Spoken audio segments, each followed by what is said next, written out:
سب کہتے ہیں کہ بیٹیاں اللہ تعالیٰ کی رحمت ہوتی ہیں۔ مجھے بھی بیٹی کی بڑی چاہ تھی۔ جب اللہ تعالیٰ نے اوپر تلے 2 بیٹے دیے تو میں نے بیٹی کی دعا مانگی۔ اللہ تعالیٰ نے دعائیں سن لی اور دوسرے بیٹے کی پیدائش کے 4 برس بعد ایک ننھی پری کا تحفہ میری گود میں ڈال دیا۔ اس خوبصورت عنایت پر میں پھولی نہ سماتی تھی۔ بیٹی کی صورت دیکھی تو اتنا پیار آنکھوں میں امڑ آتا کہ وہ مجھے اپنے دونوں بیٹوں سے بھی زیادہ اہم لگنے لگتی۔ یہ قدرتی بات ہے کہ بیٹیاں لڑکوں کی نسبت زیادہ نازک مزاج اور حساس ہوتی ہیں، تبھی ان کا خیال بھی زیادہ رکھنا پڑتا ہے۔ ویسے بھی جو اولاد سب سے چھوٹی ہو وہ ماں باپ کا دل زیادہ لبائے رکھتی ہے۔ میری بیٹی زویا بہت منمونی سی تھی، صرف خوبصورت ہی نہیں، ذہین بھی بلا کی تھی۔ بچپن میں جب توتلی زبان میں پیاری پیاری باتیں کرتی تو ہم ماں باپ دونوں ہی اس پر واری صدقہ ہوا کرتے تھے۔ میں نے اپنے بیٹوں کے نام فرما بردار اور تابع دار رکھے، کیونکہ میری خواہش تھی کہ یہ دونوں ہمارے بچے فرما بردار اور تابع دار ہوں، وہ ہماری ہر بات مانیں، ہر حکم بجا لائیں۔ میرے بچے اپنے نام کی طرح بالکل ویسے ہی نکلے۔ ہم دونوں میاں بیوی نے ان کی ایسی تربیت کی تھی کہ وہ نیک اور صالح بھی تھے، ہمارا کوئی حکم نہ ٹالتے تھے۔ میرے شوہر اچھے بزنس مین تھے، انہوں نے کافی محنت سے اپنے بچوں کو پڑھایا لکھایا۔ اپنے والد کی طرح ورثے میں مجھے ایک مکان منتقل ہوا اور دکان انہوں نے اپنی محنت سے بنا لی۔ اس طرح ایک آبائی گھر کے علاوہ ان کی ملکیت میں 2 دکانیں آئیں، کرائے سے کچھ آمدن ہو جاتی۔ زویا گھر میں سبھی کی لاڈلی تھی، دونوں بھائیوں کی آنکھوں کا بھی تارا تھی۔ بھائی اپنی بہن پر جان چھڑکتے تھے لیکن وہ اپنے بھائیوں کی خاطر میں نہ لاتی تھی، ہر بات منوا لیتی، ان کی چیزوں پر بھی قبضہ کر لیتی۔ وہ بخوشی بہن کے حق میں دستبردار ہو جاتے تھے کیونکہ وہ اس پر فریفتہ تھے۔ کھلونے، کتابیں، کھانے پینے کی اشیاء، غرض زویا ان کی جو چیز چاہتی اٹھا لیتی۔ وہ اس کو نہ روکتے ٹوکتے۔ جب تک وہ چھوٹی تھی ہم بھی اسے نہیں روکتے تھے کہ نہ سمجھ جائے، بڑی ہوگی تو آپ ہی سمجھ جائے گی، لیکن ایسا نہ ہوا۔ بڑی ہوتی گئی تو وہ مزید جہریت پسند ہو گئی۔ احساس ملکیت اس میں کوٹ کوٹ کر بھرا تھا۔ جس چیز پر ہاتھ رکھ دیتی مجال ہے کہ کوئی پھر اسے وہ شے واپس لے سکتا۔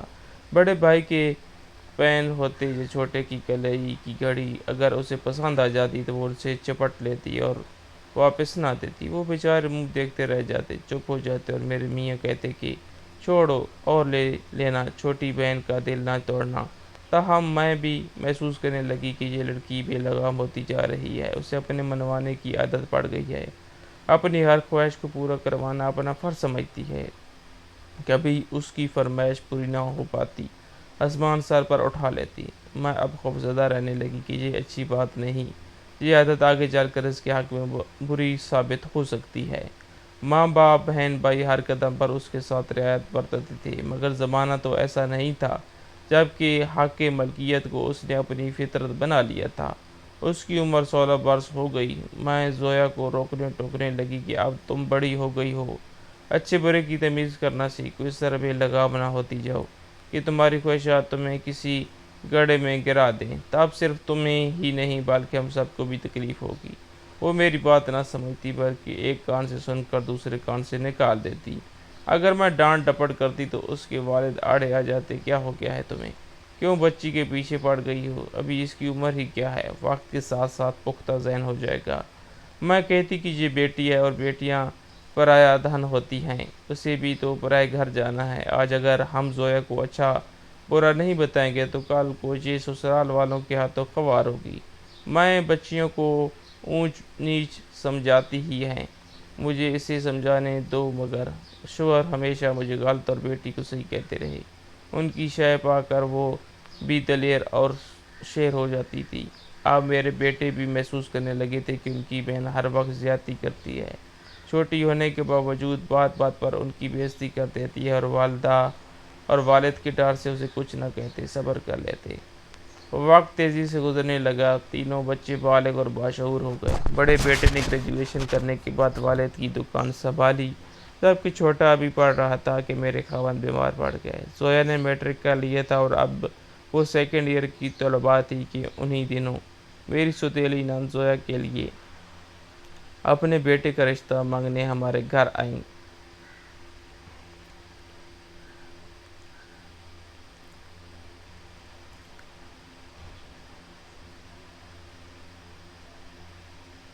میرے شوہر اپنی ستیلی بہن سے بہت پیار کرتے تھے۔ جب میرے شوہر نے اپنی بہن کا مدعا سنا تو انکار نہ کر سکے اور ہاں کر دی۔ اس وقت زویا کالج گئی ہوئی تھی۔ وہ گھر آئی تو اس کے فرشتوں کو بھی علم نہ تھا کہ آج والد اور پھوپھی نے اس کی قسمت کا فیصلہ کر دیا ہے۔ میں نے زویا کو ڈسٹرب نہ کیا، سوچا کہ سالانہ امتحان سر پر ہے، امتحان ہو لے تو بتا دوں گی۔ ہماری بچی پھوپھی سے بہت پیار کرتی ہے، بھلا اسے اس رشتے پر کیا اعتراض ہو سکتا ہے۔ سالانہ امتحان ہو گئے۔ میرے شوہر کی صحت روبرو گرتی جاتی تھی۔ انہیں تشویش لاحق ہونے لگی کہ بچوں کی جلد از جلد شادیاں کر دیں، خصوصاً بیٹی کو اپنے زندگی میں ہی اس کے گھر کو اور دینا چاہتے تھے۔ جب میری بیٹی کے پیپر ختم ہو گئے تو اس کی پھوپھی ہمارے گھر شادی کی تاریخ لینے آ گئی۔ میرے شوہر بھی یہی چاہ رہے تھے کہ جلد از جلد اس فرض سے سبق دوش ہو جائیں۔ انہوں نے تاریخ طے کر دی اور مٹھائی منگوائی تو زویا کو تب علم ہوا کہ اس کی شادی کی تاریخ پکی ہو گئی ہے۔ یہ خبر سن کر تو اس کا رنگ اڑ گیا۔ بجائے خوشی کا اظہار کرنے کے وہ از حد پریشان ہو گئی اور کہا، میری جان، میرا یہاں رشتہ نہ کیا جائے، ابا کو بتا دیجیے، میں اس لڑکے کے ساتھ شادی کرنے پر بالکل بھی رضامند نہیں ہوں۔ میں نے کہا، بیٹی تم کیوں اپنے کزن کے ساتھ شادی پر رضامند نہیں ہو، جبکہ وہ دیکھا بھالا لڑکا ہے، پڑھا لکھا ہے اور اس میں بظاہر کوئی برائی نظر نہیں آتی۔ تمہاری پھوپھی تم سے بہت پیار کرتی ہے اور خوشحال کرانا ہے، تمہیں اس رشتے پر کیا اعتراض ہے؟ پر وہ مجھے کہنے لگی کہ پہلے آپ کو دونوں بھائیوں کی شادیوں کی فکر کرنا چاہیے، میری باری تو بعد میں آتی ہے، آخر آپ کو اتنی جلدی کیوں ہے؟ میری شادی کی مجھے نہیں، تمہارے والد اور ان کی بہن کو جلدی ہے۔ تمہارا ابا جی دراصل جو فکر مند ہیں کہ بیمار رہنے لگے ہیں، لیکن اگر تم ہی نہیں کرنا چاہتی ہو تو ہم تمہاری پھوپھی سے 2 برس کی مہلت مانگ لیتے ہیں۔ میں مہلت کی بات نہیں کر رہی، یہ کہہ رہی ہوں کہ مجھے پھوپھی کے بیٹے سے شادی نہیں کرنی۔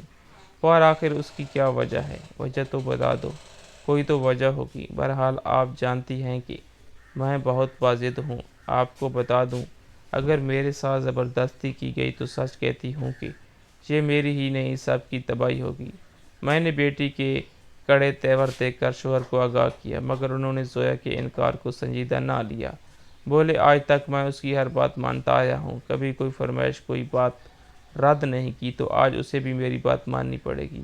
اس کی پھوپھی کو ہاں کہہ چکا ہوں۔ ویسے بھی تم اس کے انکار کو اتنی سنجیدگی سے مت لو، اس عمر میں لڑکیاں عموماً ایسی باتیں کرتی ہیں، جب شادی ہو جائے گی تو سب معاملات ٹھیک ہو جائیں گے۔ میں نے سمجھ لیا کہ دونوں باپ بیٹی اپنی ضد پر اڑے ہوئے ہیں، میری ایک نہیں چلنے والی۔ باپ جانے اور بیٹی جانے، میں خاموش ہو گئی۔ شادی کی گھڑی آ گئی۔ زویا نے بہت وویلا مچانے کی کوشش کی، مگر میرے شوہر نے اس کے سامنے ہاتھ جوڑ دیے کہ بیٹی دیکھ، میں بیمار ہوں اور یہ رشتہ میں نے تیرے بھلے کی خاطر کیا ہے۔ میں نے ہمیشہ تیری ہر بات مانی ہے، اب تجھے میری بات ماننی پڑے گی۔ میری عزت اب تیرے ہاتھ میں ہے۔ باپ کی جو منت سماعت کرنے اور گڑ گڑانے پر وہ خاموش ہو گئی، مگر دل میں کچھ اور ہی ٹھان لیا تھا۔ اس کے تیور اچھے نہ تھے، تبھی میں چاہتی تھی کہ اس کی شادی روک دیں۔ ڈر تھا کہ کہیں ایسا نہ ہو کہ شادی کرنے کے بعد گھر بسانے سے گریزاں ہو جائیں، لہٰذا پہلے اسے راضی کرنا ضروری تھا۔ خیر، زویا آنسو بہاتی پھوپھی کے گھر رخصت ہو گئی اور میرے شوہر نے سکھ کا سانس لیا کہ چلو ایک فرض تو ادا ہوا، لیکن سکھ کا یہ سانس عارضی ثابت ہوا۔ باوجود اس کے کہ پیاری بیٹی کو انہوں نے بہت جہیز دیا، لیکن وہ کسی طور پر خوش نہ ہوئی۔ ابھی شادی کو 1 ہفتہ گزرا تھا کہ سسر کا فون آ گیا، اپنی بیٹی کا سامان لے جاؤ اور بیٹی کو بھی گھر لے جاؤ، بصورت دیگر ان کے سنگین نتائج کی دھمکیاں دی۔ اس فون کو سن کر میرے شوہر گھبرا گئے اور اسی وقت اپنی بہن کے گھر چلے گئے۔ ان کی بہن نے بتایا کہ تمہاری لڑکی بالکل تعاون نہیں کر رہی، میں تو اسے اپنی پیاری بھتیجی سمجھ کر لائی تھی، معلوم نہیں تھا کہ یہ ایسی بے لچک نکلے گی، گھر کو گھر سمجھنے پر تیار ہی نہیں۔ مجھے ایسی بہو نہیں چاہیے، سمجھانے کی کوشش کرتی ہوں تو زبان چلانے لگتی ہے، کہتی ہے کہ دیکھ لوں گی میں تمہیں، بھلا اس طرح گھر بسائے جاتے ہیں؟ بات بات پر مجھے آنکھیں نکالتی ہے، اسے کیا پرابلم ہے آخر؟ میرے شوہر یہ سن کر پریشان ہو گئے، بولے بہن زویا جہاں آباد رہے نہ رہے، میں اس کے جہیز کا سامان آپ کے گھر سے ہرگز نہیں اٹھاؤں گا۔ آپ بے شک اس سامان کو باہر پھینک دیں۔ معاملہ ہماری سمجھ میں آ گیا کہ کسی صورت بھی ہماری لاڈلی کو سسرال میں رہنا منظور نہیں۔ ہمارا داماد کہنے لگا کہ میں اپنی بیوی کو بسانا چاہتا ہوں، نہ تو میں نے طلاق کا سوچا ہے اور نہ میں کبھی سوچوں گا۔ میرے شوہر بولے کہ معاملہ مجھے ساس بہو کو لگ رہا ہے، ایسا کرو کہ تم ہمارے ساتھ ہمارے گھر چلو، کیا پتہ یہ بات میں ٹھیک ہو جائے۔ پھوپھی بھی کہنے لگی کہ مجھے کوئی اعتراض نہیں ہے، اگر میرا بیٹا آپ کے گھر جانا چاہتا ہے، ہم زویا اور داماد کو گھر لے آئیں۔ تب ہماری بیٹی کا زیادہ موڈ خراب ہو گیا کہ داماد کو کیوں ساتھ لیا ہے۔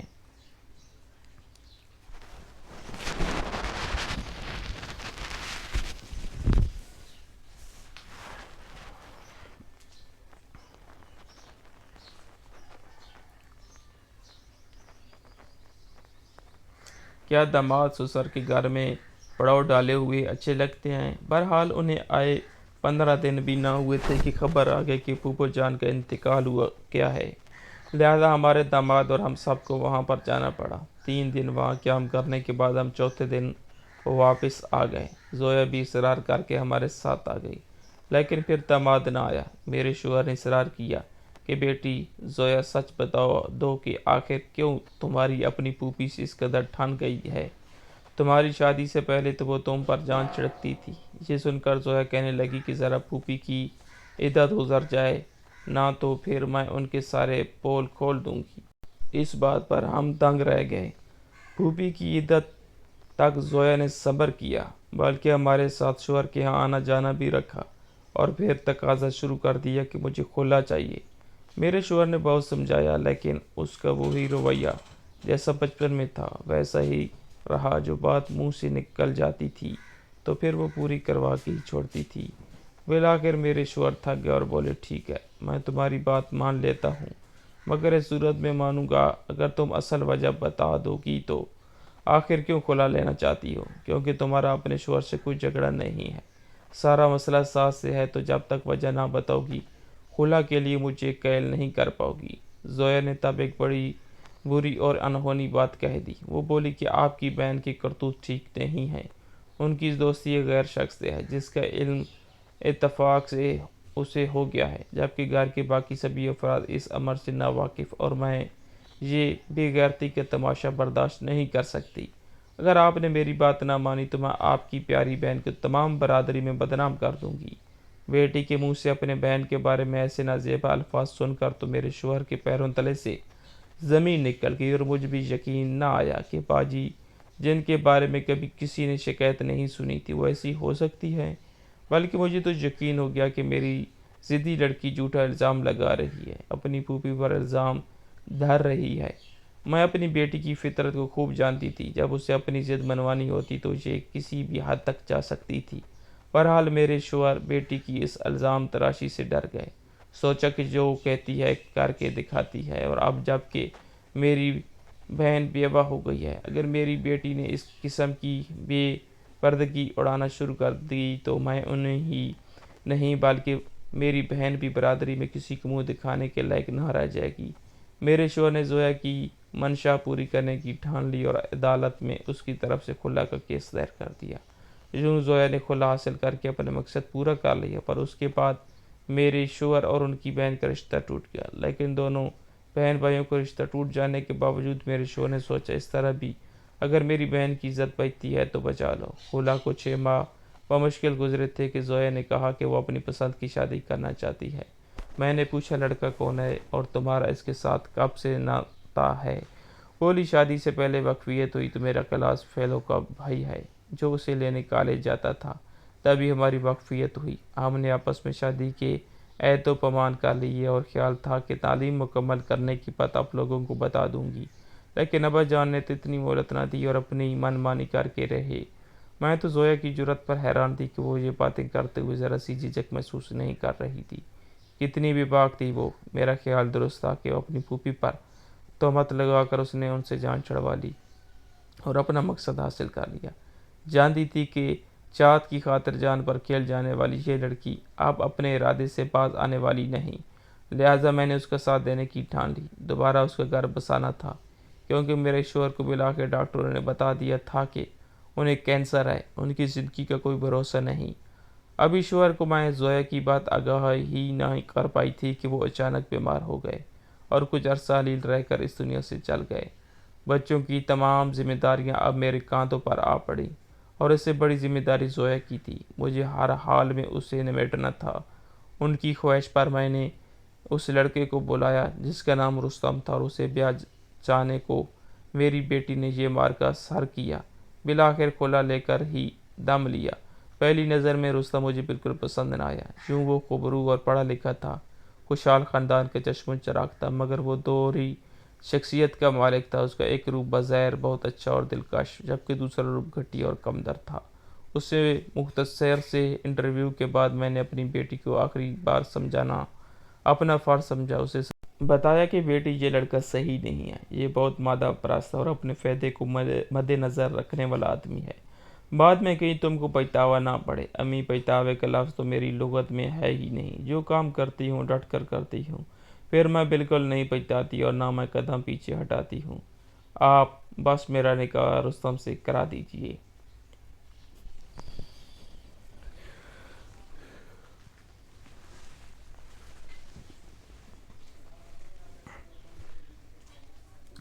کوئی چارہ نہیں تھا، بیٹوں کو کسی طرح راضی کیا اور بیٹی کا نکاح اس کے من چاہے شخص سے کر کے اسے رخصت کیا۔ شادی کے 15 روز بعد وہ آئی اور بتایا کہ رستم کہتا ہے جب کہ تمہاری پہلی شادی پر والدین نے تمہیں اتنے زیادہ جہیز دیا تھا تو اب کیوں نہیں دیا؟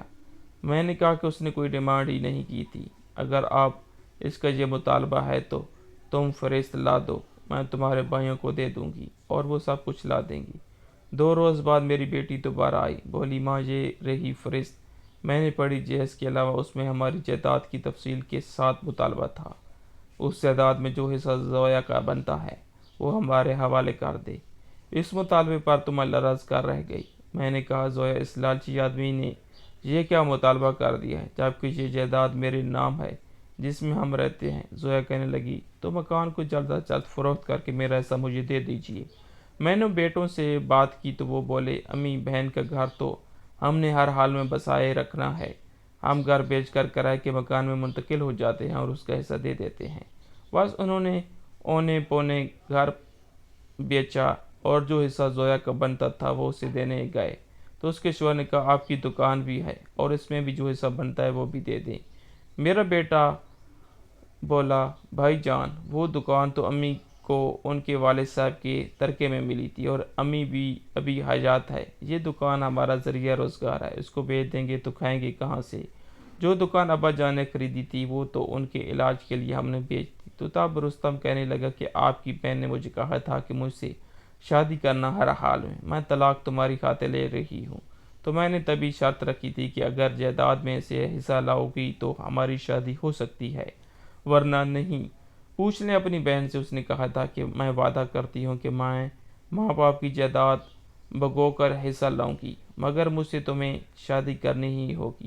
اب اسے اپنی شرط پوری کرنی پڑے گی۔ اس کا مطلب کہ اب ہم دکان بیچ کر سڑک پر بیٹھیں گے۔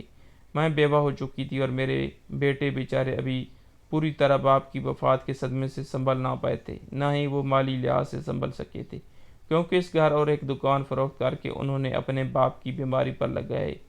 اب ایک گھر رہنے کی خاطر اور ایک دکان ذریعہ روزگار باقی رہ گئی تھی، جو میرے مرنے کے بعد ہی بچوں کو ملنے والی تھی۔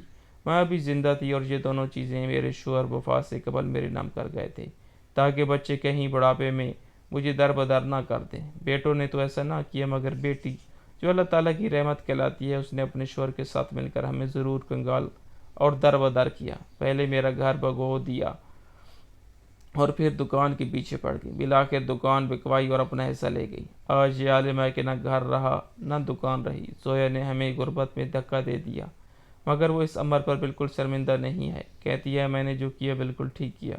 میرے بیٹے دوبارہ بقیہ پیسوں سے دکان نہ خرید سکے اور وہ رقم بھی تتر بتر ہو گئی۔ آج دونوں کسی کی دکان پر نوکر ہیں، جبکہ کرائے کے مکانات میں ہم جگہ جگہ بھٹکتے پھرتے ہیں۔